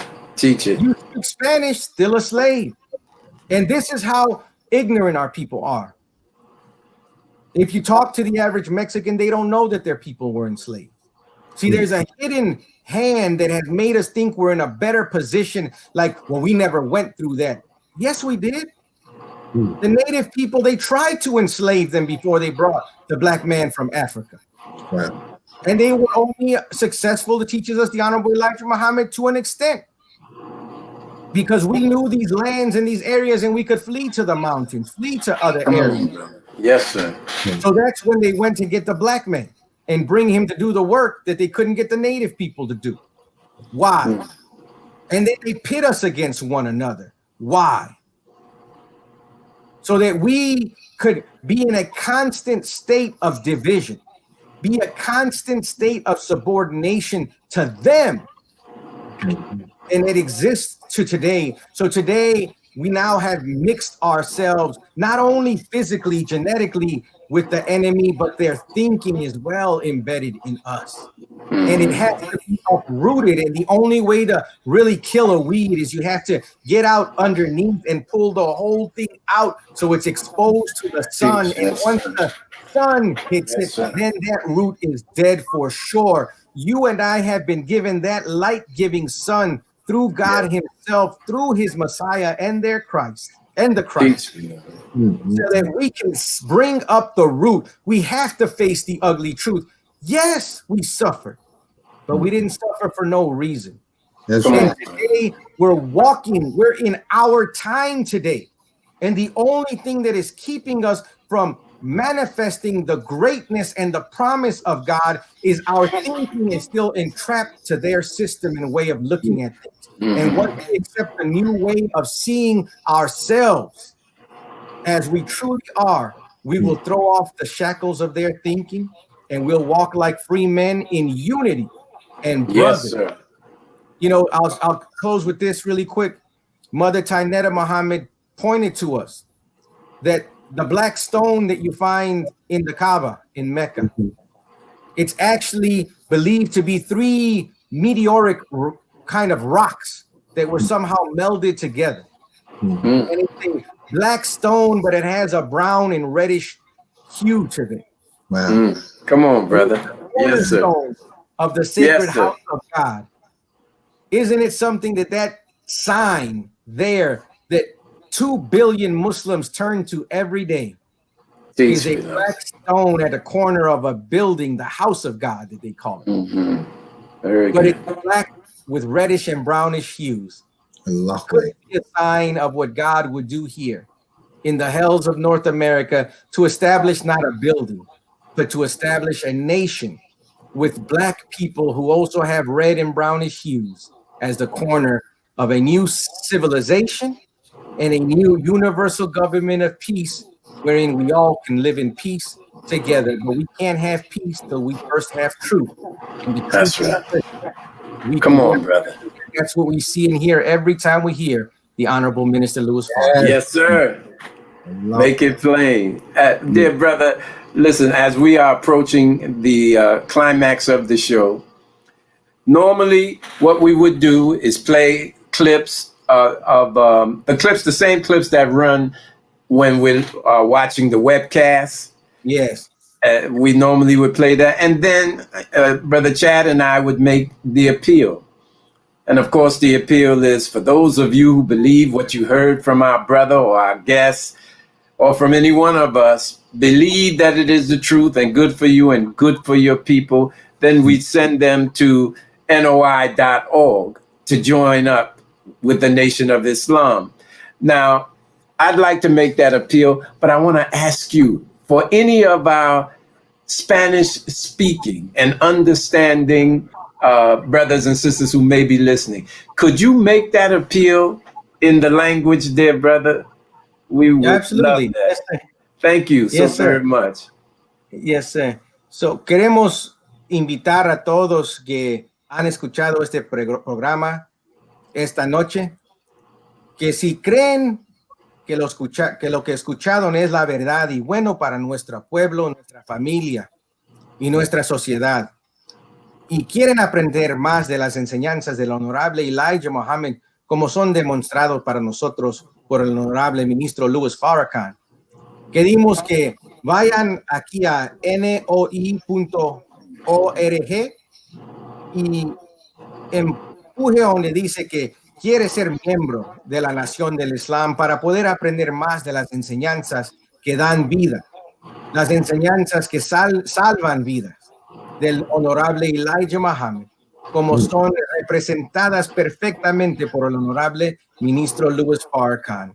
Estas enseñanzas son para todos los seres humanos que buscan algo mejor, algo nuevo, algo de Dios, para que nosotros podamos subirnos de nuestra condición y vivir vidas mejores, vidas de paz y establecer comunidades limpias y sanas donde podemos vivir en paz todos unidos.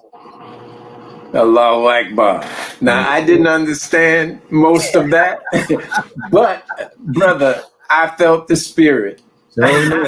I am in line with the spirit with which you express those words. Praise And as we close, we want to extend these few minutes if you have any closing remarks. And we'd like to know if there's any efforts or undertakings that you could direct us to, any books or articles that you perhaps are the author of that you'd like us to read or partake of. By all means, brother, please. You know, those who would want to, we're in the midst. We have translations of the books of the Honorable Elijah Muhammad. All praises due to Allah. Yes, most of them are in their editing sort of phase right now. They're all completed. We're just refining them. We have coming very soon, and this is the first place we've mentioned it, Spanish language NOI.org coming to you very, very soon. All praises Not due to only Allah. Very translated good. Yes, sir. Honorable Minister Louis Farrakhan, but we'll be broadcasting original Spanish language lectures and content on NOI.org very, very soon. So be on the lookout for it. So that even if you don't speak the language, you can tell them, go here, and they'll be able to go hear it and watch it for themselves. Yes, and then sir. go to the final call. We have not just myself, but we have other brothers and sisters from different parts of Latin America. And you as well, that you can find different Spanish themed articles, not only written in Spanish, but for the perspective of people whose roots are in Latin America, so that they understand much of what we're saying, that they may feel sometimes when they hear the word black, that it's speaking about somebody else. But we have great helpers like Brother David Muhammad, Brother Student Captain David Muhammad in Milwaukee, Brother Student Minister Tony Muhammad there in the 7th region in Miami as well. Yes. Allahu Akbar. As well as we have, a great many brothers, Abraham, Rafael, down in Mexico. We have people in Venezuela. We have, of course, our brother Macandal in Haiti, our brother Vladimir in the Dominican Republic. We have so many beautiful brothers and sisters. Brother Tony from Cuba, Brother David from Puerto Rico. On the West Coast, Sister Teresa, Brother John, Brother Emmanuel down there also, Brother Manuel down in Florida as well. We have so many. Those are the ones I can think of right now. In Texas, Brother Jesse. We have just a great cast of people. Find them on YouTube. Search the finalcall.com website. Type in the word Latino, and you'll see different articles that come up to give you some perspective. And definitely follow us on Instagram and Facebook and YouTube at Abel Muhammad. All praises due to Allah. Now we're going to go to the closing clips of the show, but Brother Chad, if you'd like to make some closing remarks, thanking our brother for his time. Beautiful. Yes, sir. Absolutely. We thank you once again, Brother Student Minister Abel Muhammad, for all of your contribution, everything that you have done and continue to do. Very great feedback and very much needed topic of the day. So we look forward to continue to watching you and your great work, and we'll keep you posted on the progress that we're making also. And just to our listening audience, we want to make sure that everybody that you tune in tomorrow. Minister Abel will be speaking on the law of God. That's right, brother. Yes, sir. Title, I can say I have been faithful. So make sure you tune in at NOI.org, 8 a.m. Central Time, 10 a.m. 8 a.m. Excuse me. It's that Pacific Time, 10 a.m. Central, and 11 a.m. Eastern Time, please. So make sure you tune in at NOI.org to hear from our national spokesperson, Student Minister Abel Muhammad. All praise is due to Allah. Now, next week, we're going to be blessed, inshallah, to be hosting the Student Regional Minister of the Delaware Valley, Student Regional Minister Rodney Muhammad. We look forward to hearing from him. He's a longtime follower and helper of the Most Honorable Elijah Muhammad under the guidance of the Honorable Minister Louis Farrakhan. You will enjoy the message that he will bring on their behalf. So make sure you tune in, same time, same station, Closing the Gap, your show to help bring the disparate elements of our community and ultimately the disparate elements of the world together under one God, one unity, one people, and one destiny. Thank you so much once again, Brother Abel. I'm going to give you a call after, if you don't mind, dear brother, after the show. All praises due to Allah. Let's go to our closing clips. Assalamu alaikum, dear family. Assalamu alaikum. Alaikum salam. Praise.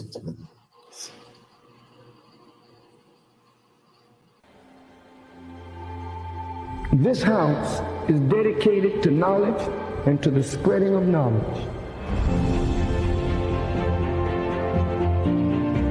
Elijah Muhammad inspired new thought, new mind, new way of civilization among black people.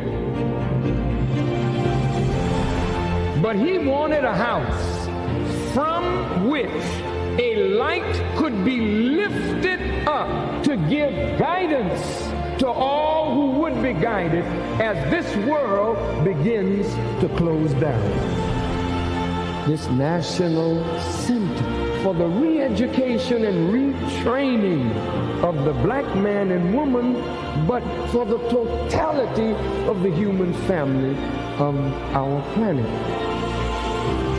I named this mosque after the only woman that the Quran names a chapter after, the mother of Jesus, Maryam. All human beings need to be re-educated. That is the purpose of the National Center.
There is a need in our community. For a universal change. And it has to start. With the man. Being a man of God means being a man possessed of the knowledge, the spirit, and the power of God, anointed to do His will.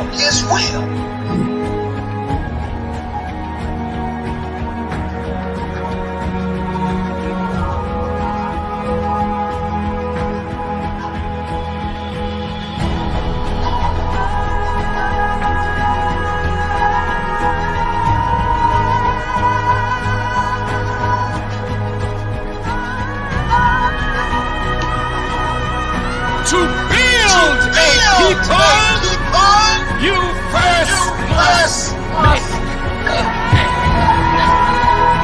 every man, no matter what his color, no matter what his race, every man, in order to be a man, must be a man of God, or he's not a man at all.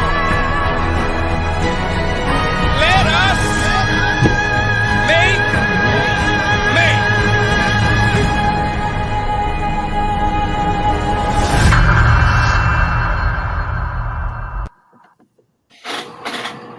All praises due to Allah. Beautiful.